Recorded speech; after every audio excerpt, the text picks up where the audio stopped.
What? Was that a brand new logo and intro? Moving up to the big leagues now. See, it was totally worth it to not have a video last week now, wasn't it? Wasn't it? Okay, so this week we're ranking the top 10 worst teams in NBA history.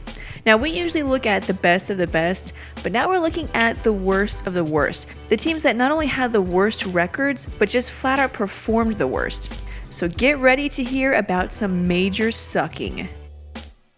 Number 10, the 2005 Atlanta Hawks.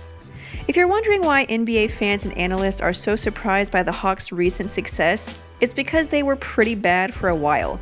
Their worst season came in the 2004-2005 season, where the team won just 13 games, good for the 9th all-time worst winning percentage.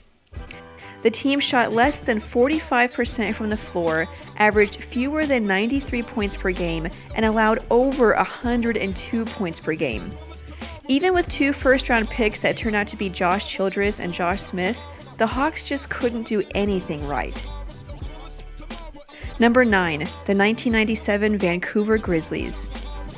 The 96-97 season was just the second in the league for the Vancouver Grizzlies. After a horrid 15-67 season the year before, things could only get better, right? Wrong. In the 96-97 season, the Grizzlies were worse, winning only 14 games. It was bad from the beginning. The team lost 7 in a row to open the season, and it was all downhill from there. The Grizzlies averaged below 90 points per game, lost 15 in a row at one point, and won back-to-back games just once. Unfortunately, this was just the beginning for the Grizzlies, as we'll see later on. Number 8, the 2010 New Jersey Nets. Man, the Nets were so bad for so long, they became the butt of just about every joke in the NBA. Just saying the name could make you laugh, and the 2009-2010 season was the peak of terrible play.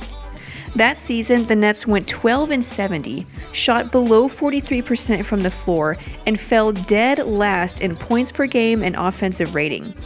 They were so bad, they became the first team in NBA history to open a season 0-18 and tied the record for the worst 50-game record in the history of not just the NBA, but the NBA, MLB, and NHL. Wow. Now, we'll cut them some slack. They did have a lot of injuries. At one point, the entire starting lineup, with the exception of Brook Lopez, was injured, and there were several games when the team was able to dress only the league minimum 7 players. Still, man, they sucked. Number 7, the 1999 Vancouver Grizzlies. I told you it wasn't over for the Grizzlies. Believe it or not, in the 1998-99 season, the Grizzlies were worse than their 14-68 record they had in the 97 season, finishing with only 8 wins in the lockout-shortened season. They started out okay, going 3-3 in their first 6 games, which was the best start in franchise history. However, that third win would be their last road win for the season. They averaged less than 90 points a game, shot below 43% from the floor, and averaged the 8th most turnovers per game in NBA history.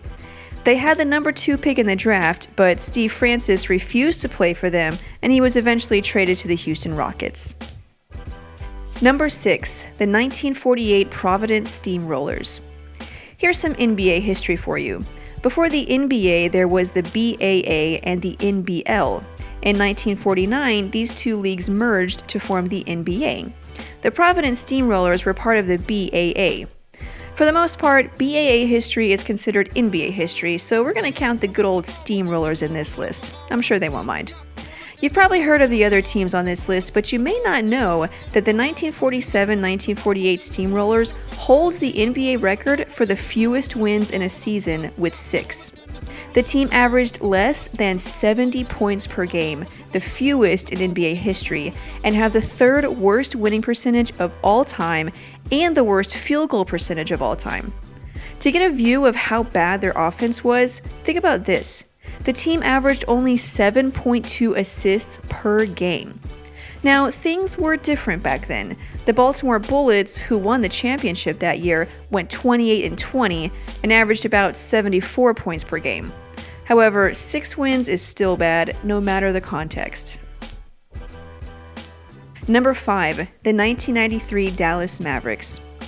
We could probably just bundle the entire Mavericks franchise of the 1990s into this one, but we decided to focus on one season this time, the 92-93 season, when the Mavs went 11-71, tying another team for the 4th worst winning percentage in NBA history and the 2nd most losses in NBA history.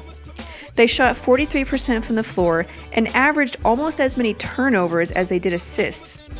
They were last in opponent points per game, last in offensive rating, last in defensive rating, and second to last in points per game.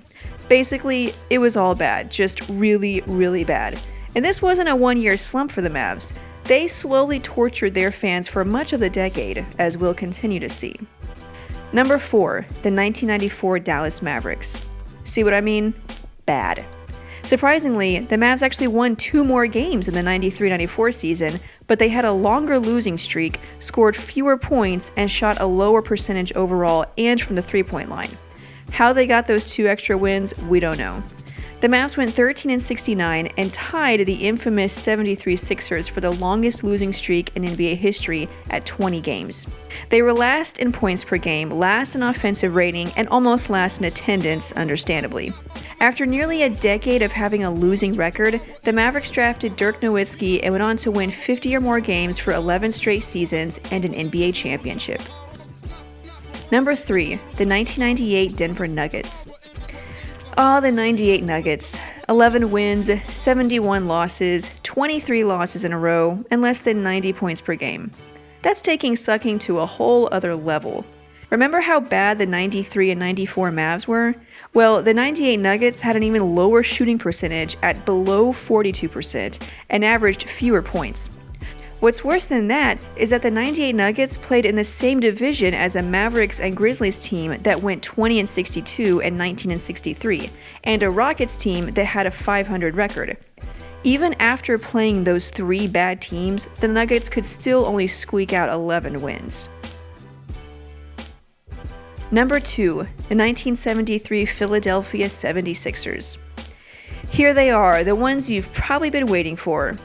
With only 9 wins and the 2nd worst winning percentage of all time, the 73 Sixers were pretty bad. They averaged over 104 points per game, but on 42% shooting, and they gave up over 116 points to opponents. In addition to suffering the most losses in the season, they're also tied for the 6th worst losing streak at 20. At one point, they lost 34 of 35 games. There were several reasons why the team was so bad. Wilt was gone, none of their draft picks panned out, and injuries. The bottom line is, they were terrible and no one wants to be associated with that team. Number 1, the 2012 Charlotte Bobcats. Here's one we were all privileged to watch. I'm telling you, 30 years from now, people will be talking about the 2012 Bobcats, and you'll be able to say, I was there, I saw that. The 2012 Bobcats went 7-59, setting the record for the worst winning percentage in NBA history. They averaged only 87 points per game, lost 22 games by 20 or more points, and had losing streaks of 16 and 23. The season actually started off okay. They won their first game and lost the second game to the eventual champions Miami Heat by only 1 point. Before the season started, owner Michael Jordan said of the team, "Who knows how good we can be? We've got some good pieces that can help us get to the playoffs. I'm not waiting until next year. I think we have a good quality basketball team this year." They were eliminated from playoff contention in March, just 3 months into the shortened season. So those are the top 10 worst NBA teams ever, at least according to us. Which team do you think was the worst ever? Let us know in the comments section and make sure you subscribe for more NBA mixes and top 10s.